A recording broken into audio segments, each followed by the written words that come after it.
Mun ditanya kunaon make baju bagus, kabeh indah kadele ku jelema. Kunaon make rapi amat, kabeh ulah kadele aurat jojorena. Kabeh kitu bae kan, teu masalah. Ieu kan berat ku makhluk. Padahal mah kolbu teu pernah dibersihan. Nu neuleuna Allah, innallaha la yanzuru ila suwarikum walakin yanzuru ila qulubikum. Aya ria, aya hasud, aya hubul jahubul mah berbagai penyakit-penyakit di jero hate urang kadeuleuan ku Gusti Allah. Kunaon teu pernah ditutupan ai awak mah. Leuh kotor setik dibersihan ditutupan. Ai awak mah jore setik dibersihan ditutupan. Bahkan supaya bagus sekali ditipu. Iya bangsa anu naon gitu karena hideung-hideung dan lain sebagainya ditutupan supaya kadeuleuna bagus. Zahir mah kurang diurusan, qalbu terus-terusan dideuleuh ku Gusti Allah anu teu pernah teudeuleukeun Gusti Allah. Ieu teu pernah dibersihan. Cara ngabersihan jeung nutupanana tobatan ku urang ka Gusti Allah. Encan pernah kan urang nobatan qalbu urang ieu. Hate urang sok geura tobatan ku urang. Nobatan mata mah loba. Nobatan seli mah loba. Ya Allah ya Rabb, Gusti dedeleuan abdi meureunanan ieu salila ieu teh loba anu dilarang ku Gusti teh hampura Gus loba. Seli abdi Gusti dedengian teh ya berbagai dedengian omongan jeung musik hampura loba.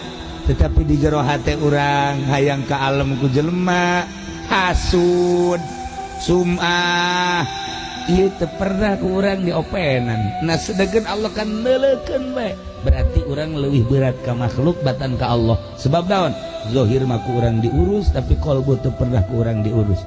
Iyalah mardo wa in kuntum mardo aw ala safarin. Nah urang teh gering lantaran daun ieu qalbu urang inu ku panyakit-panyakit. Wayana sakitu sok gerage bersihan eueuh cai. Fatayammamu paling-paling tayamuman carana bersihan melalui cai eta jelema-jelema anu geus nyaho kana jalan ka Allah. Ikat simpulan mah nyana teh deudeuh jeung nyaah ka hamba nu ngaran sireum. Sapira sireum. Tapi ternyata penghargaan ti Gusti Allah ketika seorang wanita maot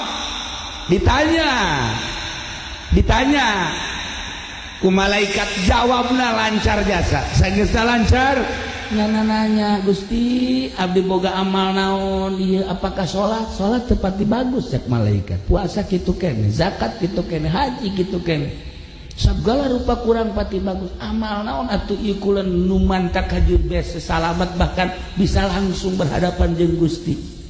Maneh boga amal hiji nu ku Allah sangat dibanggakeun ketika maneh datang ke bangunan masjid terus nelesireum eker kokojayang mun ditimpak mah paeh tapi ku anjeun disalametkeun dibawa ka imah dipandian terus lempang ka mana meureun tah eta maneh ngahargaan ka sireum Allah sangat ridhoeun jasa.